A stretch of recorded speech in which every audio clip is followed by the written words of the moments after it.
നമസ്കാരം. ലോക്സഭാ തെരഞ്ഞെടുപ്പ് അതിന്റെ അവസാന ലാപ്പിലേക്ക് എത്തിയിരിക്കുന്നു. നാളെ നടക്കാനിരിക്കുന്നത് ലോക്സഭാ തെരഞ്ഞെടുപ്പിന്റെ അവസാന ഘട്ടം, അതായത് 7ാം ഘട്ടമാണ്. എന്തായാലും വോട്ടെടുപ്പിന്റെ അവസാന ഘട്ടം കൂടി പൂർത്തിയാകാനിരിക്കെ ഇനി രാജ്യം ഉറ്റുനോക്കുന്നത് ജൂൺ 4 എന്ന തീയതിയിലേക്കാണ്.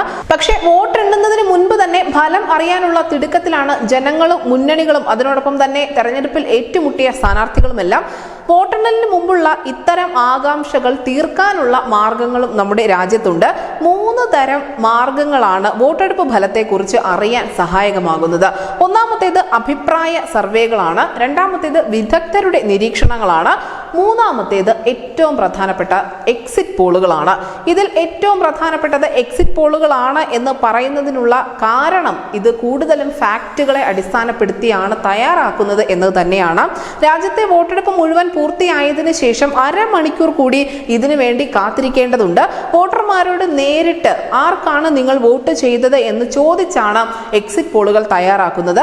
വോട്ടർമാരിൽ നിന്ന് നേരിട്ടോ അല്ലെങ്കിൽ ഓൺലൈൻ വഴിയോ അതുമല്ലെങ്കിൽ ഫോൺ വഴിയോ ഇതിനായി വിവരങ്ങൾ ശേഖരിക്കാൻ സാധിക്കും. അഭിപ്രായ സർവേകളേക്കാൾ എന്തുകൊണ്ടും കൂടുതൽ കൃത്യതയുള്ളത് എക്സിറ്റ് പോളുകൾക്ക് തന്നെയാണ്.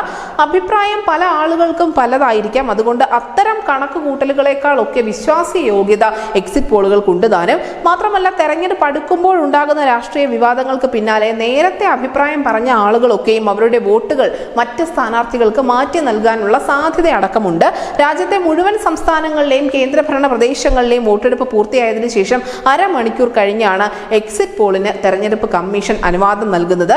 ഈ നിയമം ലംഘിച്ചാൽ 2 വർഷം തടവും പിഴയും ശിക്ഷ ലഭിക്കാവുന്ന കുറ്റവുമാണ്. എന്തായാലും തെരഞ്ഞെടുപ്പിന്റെ ഫലം ജൂൺ 4-ാം തീയതി വരും എന്ന് നമുക്കറിയാം. പക്ഷെ അതിനു മുൻപ് ഇത്രയും നാൾ പറഞ്ഞ അഭിപ്രായ സർവേകളും രാഷ്ട്രീയ നിരീക്ഷകരുടെ വിശകലനങ്ങളും ഒക്കെ എത്രത്തോളം കൃത്യമായിരുന്നു എന്ന് എക്സിറ്റ് പോളിലൂടെ അറിയാൻ സാധിക്കും. ന്യൂസ് ഡെസ്ക് ന്യൂസിന്റെ മലയാളം.